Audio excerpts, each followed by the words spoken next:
How is everybody doing? Oh, yeah, a lot has happened. And I've been thinking about some things that are relevant to South Africans who are living abroad, especially South Africans who are living in the United States of America,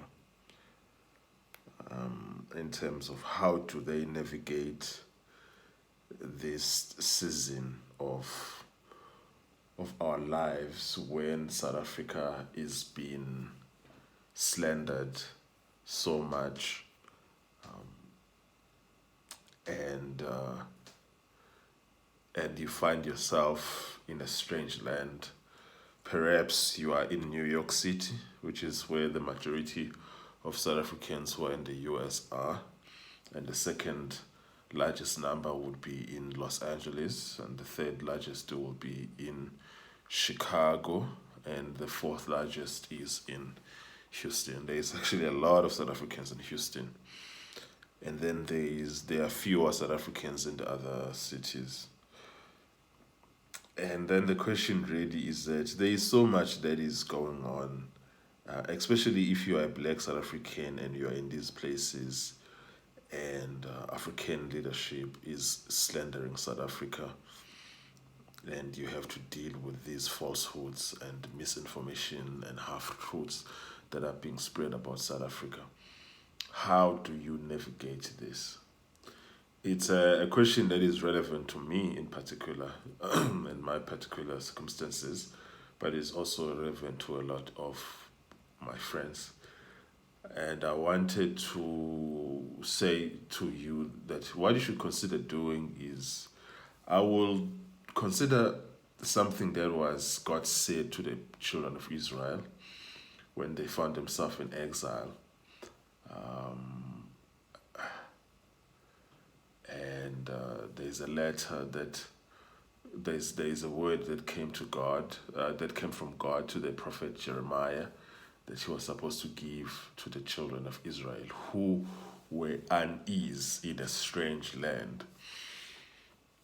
I'm just gonna read for you Jeremiah 29, verse 4 to verse 7 or 8. This is what the Lord Almighty, the God of Israel, says to all those I carried into exile from Jerusalem to Babylon. Build houses and settle down. Plant gardens and eat what they produce.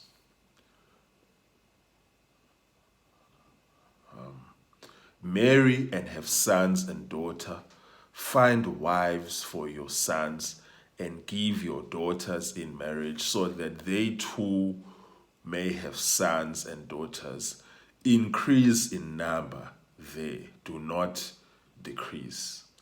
Also seek the peace and prosperity of the city to which I have carried you into exile. Pray to the Lord for it, because if it prospers, you too will prosper. That's what I wanted to say, especially the last part that says, seek the peace and prosperity of the city which I have carried you into exile. Pray to the Lord for it, because if it prospers, you too will prosper.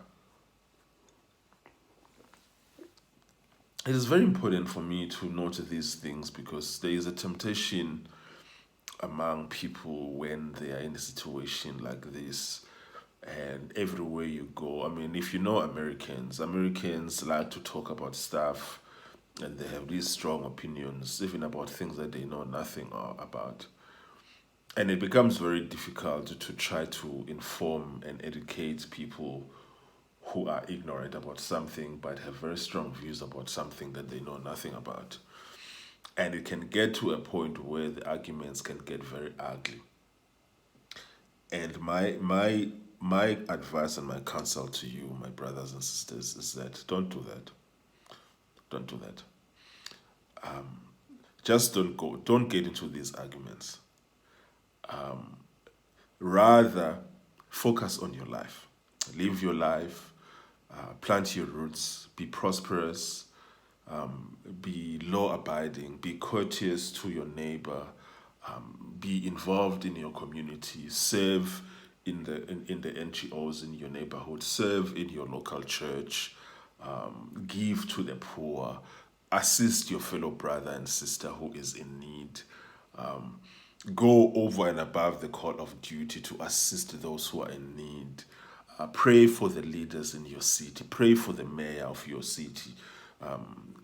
Pray for the legislators, the council, the city council. Pray for the governor and the state legislators. Pray for Congress and for the president, and banish bitterness from your heart.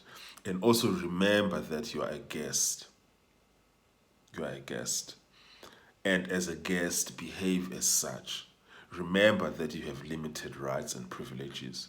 And even when these people are mistreating you and saying things that are not true about you as a black South African and the black government in South Africa, and by extension being attributed to you, don't take it to heart. I think anything that I can just say to you is that try to stay away from political arguments as much as possible with Americans. Just don't go there. Just don't go there. And another thing for me would be there are issues like Israel and all that. Just let it go. Don't talk about that stuff. There are strong opinions that these people have that you might disagree with. You need to make a choice about the battles that you are willing to get into, and the issues about having disagreements with Americans about Israel. That's just not worth your trouble. If you are strongly wanting to be a pro-Palestinian activist, then pack your bags and go home, because it's not going to go well for you. And I don't care what your beliefs are about freedom of speech. We all know that there's a Israel exception to free speech in the United States of America. Get over it. It's what it is. Deal with it. If you want to build a life in the United States of America, that is what you need to deal with. You don't have to like it, but you're going to have to deal with it that way if you're going to have some semblance of peace in your life while you're in the United States of America. And if you really, really don't like it and you are grieved about it, just go back home. Go back home. Or go to a place that is probably more aligned to your values. And I'm thinking maybe a place like Europe, countries like Ireland, places like France. Go to where then you feel that you will be welcome. Places like maybe, I don't know, New Zealand. And but other than that, stop antagonizing your host unnecessarily. There are a lot of arguments that you don't need to have with them. And most importantly, work hard, be excellent, seek the prosperity of the city that you are in. If it prospers, you also will prosper. And another thing that I wanted to point to you is what is found in Romans 12, verse 18, which says that if it is possible, as far as it depends on you, live at peace with everyone. And the King James says, live peaceably with all men. And when it comes to these issues of these political disagreements that you're gonna have with Americans, living at peace with Americans when you are in their country is definitely something that is up to you. It depends on you. You can live at peace with them. So choose your battles. Do you think that you are the first person to go through this? Let me make an example. How How hard do you think it was to be a Cuban and live in America in the 70s and the 80s? Just imagine how hard it was. And how difficult do you think it is to live in America in right now and be an Iranian and maybe a Russian? And those are very extreme cases. You might have come to the United States as Russian looking for whatever opportunity that you're looking for. You might or you might not agree with Vladimir Putin, but the issue does not even begin and ends with Vladimir Putin. It was the case before Putin became president. So how difficult do you think it has been for Russians to who have lived in America in this past few years? The things that are said by Americans about them, about their nation, the things that are said about their nation on television. How much more a nation like maybe Iran,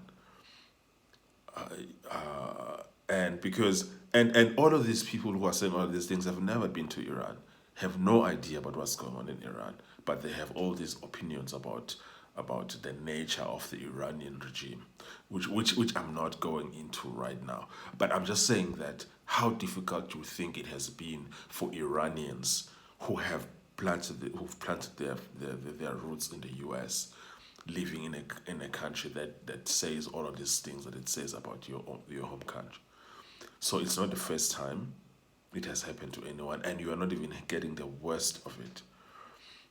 Even though that we know that American government did support our government to the bitter end. That's a story for another day. And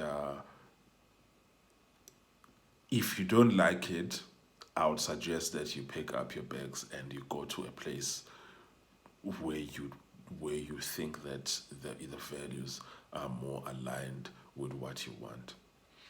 And I'm telling you now that Americans have this uncanny ability of turning any kind of political disagreement into accusations that you hate America. If I could, like the number of times that I've been accused of hating America, my guy.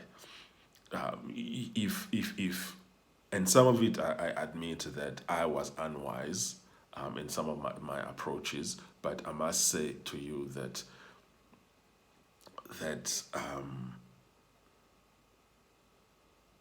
just just don't go there. Don't go there. Live at peace. Don't talk politics. And that's not a very difficult thing to do. And I know Americans will try to egg you on to talk about politics, especially about the most explosive political issues that are there in the world. Just don't engage them. Don't oblige. Just don't do it. And your life will be easier for it, and your life will be more peaceful for it. Trust me. And you do not need to hash out every disagreement that we have with the people who are hosting you. It's just not worth the trouble. If you're at home then you have the freedom to hash out all of the views that you have about everything that is under the sun. But when you are a guest in a foreign and strange country, you do not have that kind of luxury.